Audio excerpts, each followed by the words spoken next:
Hola, ¿qué tal están? Y bienvenidos a una nueva edición de Puntos de Vista. Les saluda Xu Xin desde Beijing.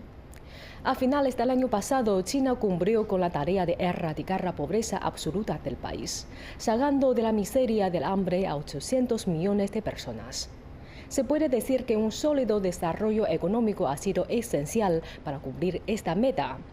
Hoy en nuestro programa escucharemos las observaciones sobre este tema del señor Gonzalo Tordini, director ejecutivo del Centro Latinoamericano de Estudios Políticos y Económicos de China, CREPEC. Asimismo, compartirá con nosotros su evaluación sobre el esfuerzo de China en los trabajos de erradicación de la pobreza a nivel nacional y los puntos destacados que le han llamado la atención del 14º Plan Quinquenal de China, que este 2021 marca su primer año de implementación, así como la directriz nacional para las prioridades de desarrollo durante los próximos 5 años del país. Vamos ahora con su entrevista.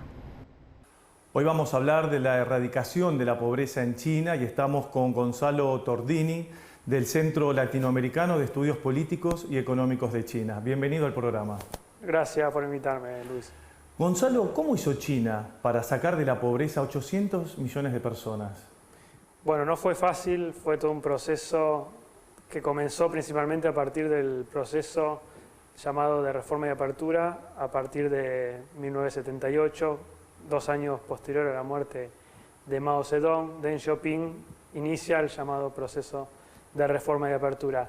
A partir de ese momento empieza un largo camino de 42 años ya de apertura y con el objetivo principal de eliminar la pobreza extrema en China, que se logró este año. Por eso también es muy importante esta entrevista y lo que estamos hablando. Este año se logró la eliminación de la pobreza extrema, de la indigencia, que solemos hablar, por ejemplo, en América Latina. Esto comenzó con el proceso iniciado en Deng Xiaoping, intensificado bajo Xi Jinping, siguiendo toda una línea de 42 años de progreso económico, pensando el desarrollo económico como el principal eje para la reducción de la pobreza y la eliminación de la indigencia, alcanzando niveles realmente impresionante. Pensemos que en 1978 el nivel de pobreza era del 90%. O sea, una sociedad que ha hecho un esfuerzo importantísimo durante 42 años para lograr este objetivo, que significó en estos 42 años el 70% de la reducción de la pobreza a nivel mundial. O sea, los índices que las Naciones Unidas suele mencionar en cada informe, el 70% está aplicado por la reducción de la pobreza en China. Esto es un logro importante a nivel mundial, que significa también el posicionamiento que hoy China representa a nivel global.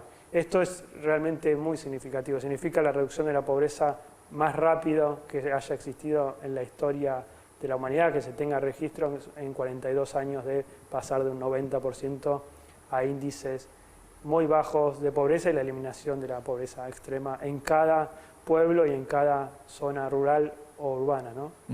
¿Qué medidas concretas se llevaron adelante para alcanzar este resultado? Pensándolo como una política integral, yo veo que fue desarrollada las acciones en 2 niveles. Por un lado, las políticas específicas, técnicas, concretas en cada pueblo o ciudad. Sí. Y por otro lado, en cada también municipio, en cada provincia, un lineamiento político, ¿no? Veo 2 niveles de acciones. Por un lado, políticas, y por otro lado, técnicas que implementaron estas medidas, y con 2 visiones. Por un lado, a corto plazo, la eliminación de la pobreza tenía que ser como medida urgente, con una visión de largo plazo. Esto es bastante característico chino, de trabajar como a 2 niveles en general en cada una de sus medidas. Lo técnico, lo político, el corto plazo con el largo plazo. Y también movilizando recursos, me parece, también a 2 niveles. Movilizando los recursos que Xi Jinping lo menciona en varios de sus discursos, no como una implementación de una política bajada específica general a todo el país, sino movilizar los recursos endógenos, ¿no? Movilizar los recursos de cada lugar donde existía la pobreza y también, por supuesto, la movilización de recursos, incluso internacionales, la movilización de recursos nacionales y movilizar fondos para esas zonas. Pero la importancia es lo de los recursos que ya existían, ¿no? El conocimiento, la tierra, las expectativas, los recursos humanos. Me parece que el trabajo en dos niveles, en distintos aspectos, explica bastante de esta visión también con características chinas para reducir la pobreza. Esta fue una de las grandes iniciativas que propuso Xi Jinping al asumir el mandato en el año 2012. Sí, Xi Jinping plantea el objetivo de erradicar la pobreza como el lineamiento básico de reducir la pobreza como el objetivo básico político que ordena todas las demás políticas. Esto lo lleva a la presidencia también como el primer objetivo, la eliminación de la pobreza. No se puede desarrollar el país en sus aspectos materiales ni espirituales si no se elimina la pobreza, si se deja gente afuera, ¿no? Esto lo plantea Xi Jinping en cada uno de sus discursos como gobernador, como líder del partido y luego como presidente, que todos los demás, la educación, la salud, las políticas industriales, cada una de las acciones del gobierno, la asistencia, el Partido Comunista, los gobiernos municipales, tienen que caminarse con el objetivo general de la reducción de la pobreza. ¿Este es uno de los grandes triunfos políticos de Xi Jinping? Sí, claro. Y a nivel mundial considero que lo ha posicionado bastante mundialmente como líder de la reducción de la pobreza en línea con los objetivos de desarrollo sustentable que plantea las Naciones Unidas. China lo ha cumplido 10 años antes que lo planteado, incluso lo asumido por China ante Naciones Unidas para el cumplimiento de los ODS. China lo cumplió 10 años antes. Esto es un rédito también político que posiciona a Xi Jinping y a China como líder mundial en la reducción de la pobreza. ¿Este logro se debió al desarrollo de las zonas rurales de China? Yo creo que se debió principalmente a una política específica para cada lugar, para una política que considere las particularidades de zonas rurales o de zonas urbanas, porque también hay muchas políticas para zonas urbanas. Ciertamente las zonas rurales son más pobres en China, pero considerando las particularidades de cada área, me parece que ese fue el éxito. No tener una política general para todo. Pensemos que China es un país inmenso con diferencias étnicas, con diferencias geográficas, con diferencias incluso idiomáticas. Considerar estas particularidades para zonas rurales. Hay casos muy interesantes de áreas donde la cosecha tiene sus particularidades técnicas y hubo desarrollos tecnológicos específicos para la reducción de la pobreza a través de una siembra específica en una determinada área, ¿no? Esta cuestión técnica específica, nuevamente reitero lo de los dos niveles, me parece que es clave en cada política desarrollada. ¿Por qué la economía china sobrepasará a la economía de Estados Unidos en el año 2028, unos años antes de lo que estaba previsto? China se planteó el desarrollo económico como principal objetivo y estará sobrepasando probablemente la economía norteamericana. Por un lado, la cuestión económica se explica por principalmente el PBI y el aumento de las exportaciones y el aumento que está teniendo también de las importaciones es bastante relevante, ¿no? El consumo interno que está teniendo China con una clase media que ya se calcula que para los siguientes 15 años va a alcanzar ya 800, 900 millones de personas de una clase media acomodada china. Parece que este consumo interno que hace crecer aún más el PBI no solo a través de las exportaciones, explica en gran medida el crecimiento y que pueda superar a Estados Unidos en los próximos años. Gonzalo, ¿cómo impacta en el mundo que 800 millones de personas hayan salido de la pobreza? Bueno, primero que humanamente es una muy buena noticia, que proporcionalmente es una gran parte de la humanidad. China representa casi el 20% de la humanidad, 800 millones de personas es, digamos, para la aldea global una gran noticia en términos de calidad de vida, de educación, de salud, de acceso a bienes básicos, y también tiene impacto, por supuesto, en nuestras economías que están bastante relacionadas y comercialmente, por ejemplo, vinculadas, donde tenemos también posibilidades de nosotros reducir nuestra pobreza, nuestros índices, mejorar nuestros índices económicos, por ejemplo, a través de mejorar nuestro comercio con China y satisfaciendo distintas necesidades de toda esta clase media china que emerge, que tiene deseos, que tiene intereses, que tiene muchas expectativas positivas. Desde el año 2012 se rehabilitaron viviendas donde habitaban más de 25 millones de personas. ¿Esto tiene también que ver con todas estas millones de personas que dejaron la pobreza extrema en China? Las viviendas, las construcciones, sí. El tema de vivienda es bastante interesante. Cuando uno visita China, recorre, ve incluso ciudades que están vacías, incluso ciudades donde se construyó las casas, el alojamiento, la infraestructura, los puentes, toda la obra pública, incluso antes de que la gente se mude, que se desarrolle. Esto generó primero mano de obra, por supuesto, y desarrollo económico, y por otro lado también posibilidades de acceso a la vivienda y una mejor calidad de vida de gente de zonas rurales que quizás era la que menos acceso a la urbanización tenía. Este año se está alcanzando casi el 62% de urbanización. Pensemos que también en los 70 China era un país principalmente rural, no peyorativamente en el sentido de eliminar la ruralidad, pero sí que exista esta complementariedad entre zonas rurales y zonas urbanas. También casi 10 millones de personas fueron reubicadas, ¿no?, de las zonas más pobres a zonas montañosas, zonas muy alejadas. ¿Eso fue por voluntad de cada persona? Sí, ahí siempre en China la planificación urbana existe. Hay muchas motivaciones, incluso en la propia Beijing uno ve cotidianamente cambios en los principales barrios donde se incentiva a movilizarse a otras ciudades, fábricas, por ejemplo, de las principales ciudades que con incentivos para movilizarse y radicarse en otras ciudades que necesitan un mayor desarrollo para descentralizar las principales ciudades chinas.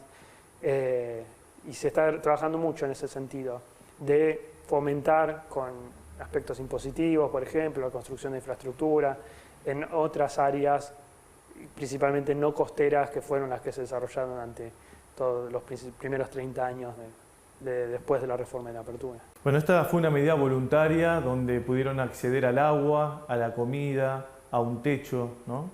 Sí, claro, una mejor calidad de vida que uno ve cuando visita siempre en los últimos años en las ciudades costeras que han tenido este acceso. Hoy hay políticas específicas de desarrollar, por ejemplo, toda la zona oeste de China, un poco más lento fue el proceso de desarrollo urbano. Hoy hay políticas específicas de desarrollo industrial, desarrollo del comercio exterior, que lógicamente al no estar tan cercanos a los puertos tuvieron un desarrollo más lento de fomentar específicamente otras áreas.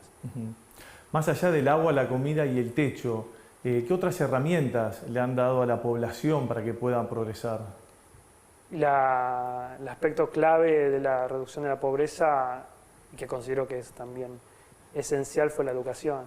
Ahí la Liga de la Juventud, el área joven del Partido Comunista Chino, tiene experiencias muy interesantes de vincular la reducción de la pobreza con el desarrollo educativo y poder cortar la perpetuación, ¿no? La idea también planificada de se reduce la pobreza radicalmente cuando se corta la perpetuación familiar. Ahí la Liga de la Juventud del Partido Comunista tuvo un rol importante movilizando recursos humanos y materiales, donde cerca del 60% de la sociedad china participó, colaborando de alguna forma, para, por ejemplo, la construcción de escuelas, de jardines de infantes, en cada pueblo que se identificaba, de acuerdo a sus necesidades, como que necesitaba una política específica para la reducción de la pobreza. A través de la educación se ha trabajado muchísimo. Con este logro, Xi Jinping se convirtió en un líder contra la pobreza, ¿no? Sin dudas. Sí, claro. Y representa, no para repetir modelos en otras partes del mundo, porque China incluso no lo repite internamente, de vuelta cada área necesita sus políticas específicas, pero sí como referencia, como políticas interesantes que se pueden evaluar para, por ejemplo, América Latina, donde los niveles de pobreza son bastante altos. China puede colaborar con sus experiencias, ¿no? Con esta experiencia exitosa creo que tenemos mucho para referenciarnos. ¿Cómo ven los líderes del mundo semejante logro? Yo creo que lo deberían ver bien. Existe, por supuesto, una disputa geopolítica. El crecimiento chino genera, principalmente con Estados Unidos, algunas crisis que uno ve, pues el desarrollo y la reducción de la pobreza estuvo muy vinculado a la educación y a la ciencia y la tecnología. Sí. Hoy China es líder en ciencia y tecnología, que fue la ciencia la que mejoró y colaboró en la reducción y en políticas específicas en cada área de China. Y hoy Estados Unidos se ve amenazado, por ejemplo, por ese desarrollo en ciencia y tecnología. ¿China era básicamente un país rural? Era básicamente un país rural y de colectivización de la producción.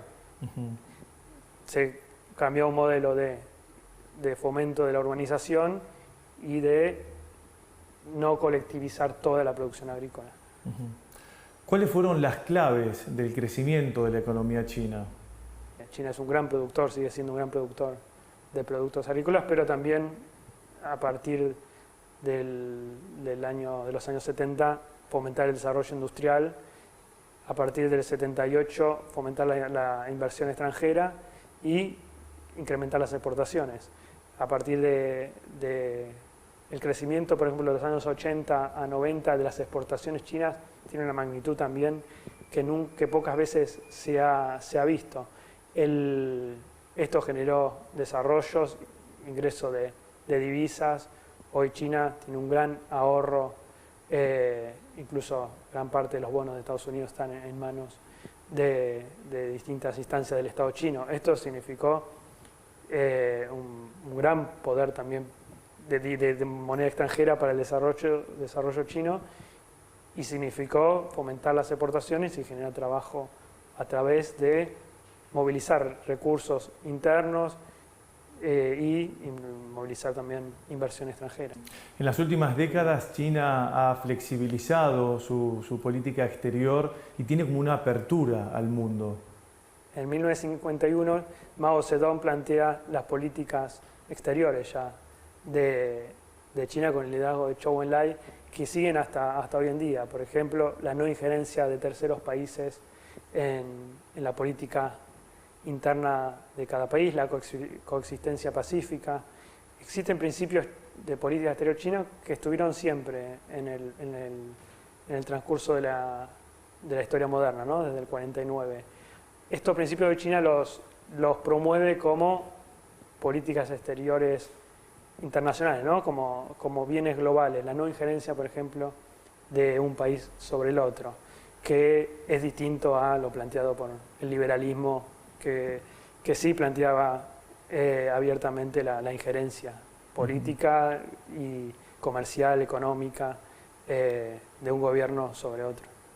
¿Cómo son las relaciones entre Argentina y China? Yo creo que están en uno de sus mejores momentos ya en los últimos en los últimos años, con mucho por mejorar también. Somos los dos países más distantes del mundo, hay cuestiones concretas que siempre es bueno recordar porque no son menores las cuestiones logísticas, las cuestiones culturales, las cuestiones idiomáticas, pero así todo durante estos 40 años realmente ha habido un proceso de vinculación muy profundo en niveles gubernamentales, en niveles sociales, en niveles educativos, en niveles entre los jóvenes. Me parece que esos niveles de vinculación también generaron mayor profundidad en la relación, superando lo meramente comercial, que claramente es lo principal en la relación, lo comercial y las inversiones, pero se profundizó mucho también en otros aspectos. Con la elección del presidente Alberto Fernández, ¿mejoraron estas relaciones con el país asiático? Sí, incluso Alberto Fernández está planeando una próxima visita a China. Hoy todos sabemos el apoyo que China ha brindado en la pandemia, el acceso a las vacunas. Realmente se ha profundizado con una continuación que viene. Gran parte de los acuerdos hoy vigentes son del 2004, donde se firma la asociación estratégica. En 2014 se firma la asociación estratégica integral entre Argentina y China, y existe una continuación de la relación que es muy beneficioso para un país que piensa la política interna y externa en el largo plazo. Quizás nosotros solemos pensar un poco más en términos más de corto plazo. Creo que en la relación con China tenemos una continuación de la importancia como socio estratégico. Gonzalo, ¿qué puede implementar la Argentina teniendo como ejemplo a China, que erradicó la pobreza extrema? Yo creo que tenerlo como objetivo principal ya no es poco. Alberto Fernández ha planteado en línea también la lucha contra el hambre como una de sus principales políticas. Creo que ahí hay algunas coincidencias. Creo que la cuestión de la especificidad de cada área, creo que es algo que tenemos que trabajar en Argentina para desarrollar políticas de lucha contra la pobreza nacionales, pero también específicas para cada municipio. Por ejemplo, China tiene casos muy interesantes de áreas donde se planteó política turística, por ejemplo, donde no era muy difícil desarrollar la agricultura por alguna zona montañosa, pero se descubrió que había partes de la muralla china que no se conocían. A partir de una política turística, por ejemplo, de posicionarlo a nivel nacional y mundial, hoy hay ciudades que viven del turismo gracias a esta política específica, con expertos, con capacitaciones, desarrollando a los funcionarios, al área local. Me parece que nosotros debemos trabajar en ese sentido, identificando las capacidades que ya existen en nuestro rico territorio. ¿Cómo impactó en China, en la economía, que 800 millones de personas hayan salido de la pobreza? Bueno, el consumo interno es realmente espectacular, uno lo ve cotidianamente en cada ciudad, en cada pueblo chino. Realmente existe un auge del consumo que es indudable, que incluso nos presenta desafíos a nosotros para satisfacer esa demanda y oportunidades comerciales interesantes. Creo que de vuelta vinculándolo con temas educativos, los jóvenes hoy buscan formarse, el 40% de los jóvenes en China están en las universidades cumplen un rol clave en la planificación, en la política pública, en la reducción de la pobreza, y hoy muchos de los jóvenes están vinculados con las universidades, y esto no existía. Pensemos que en el 78, cuando inicia este proceso, alrededor del 1,5% de los jóvenes participaba, se vinculaba con las universidades. Hoy el 40% estudia en la universidad, y esto es un círculo altamente positivo.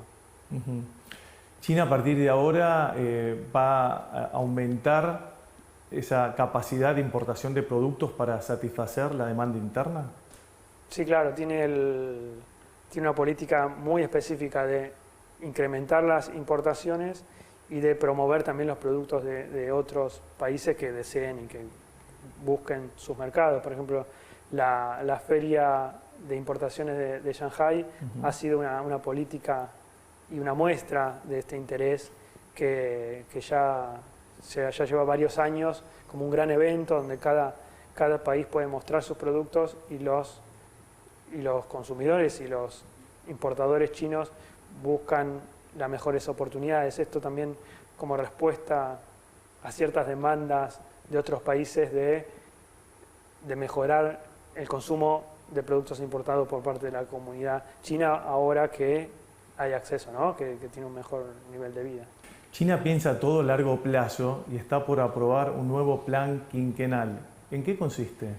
Sí, el plan quinquenal, que ya este es el 14 plan quinquenal, realmente es una política que continuó, salvo unos años durante la Revolución Cultural.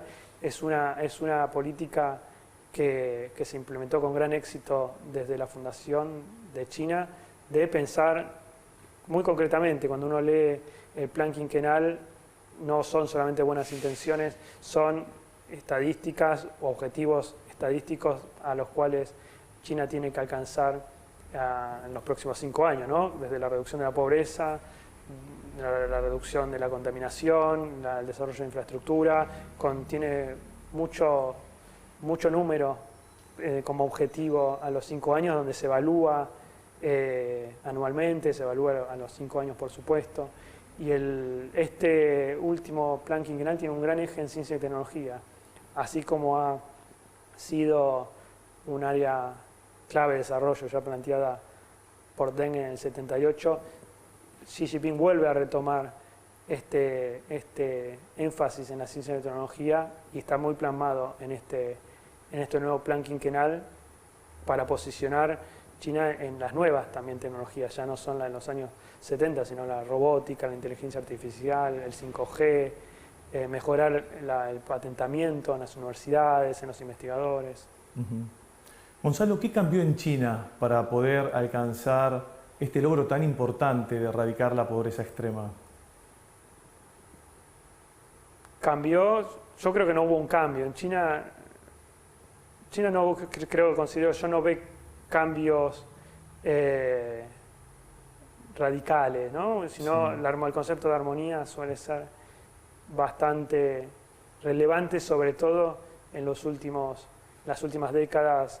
Creo que la gradualidad es un proceso importante, probar cada política también.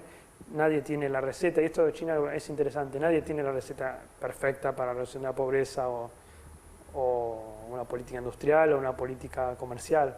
El hecho de probarla, que es eso interesante, y creo que también es algo para tomar como referencia. Cada política probarla en algún lugar específico. Hoy China está probando áreas de libre comercio en algunas áreas, en algunas ciudades, no como una política nacional de pronto todo el país sea vía de libre comercio. Áreas específicas sin aranceles, áreas específicas donde se prueba ciertas técnicas que si funcionan se llevan a nivel mayor. Creo que eso también es interesante. Gonzalo, muchas gracias por esta entrevista para CGTN en español. No, gracias a vos, Luis. Muchas gracias.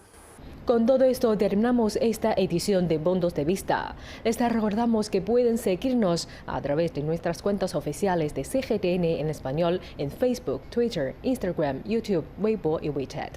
Gracias por sintonizarnos y les invitamos a continuar disfrutando de nuestra programación. Hasta la próxima.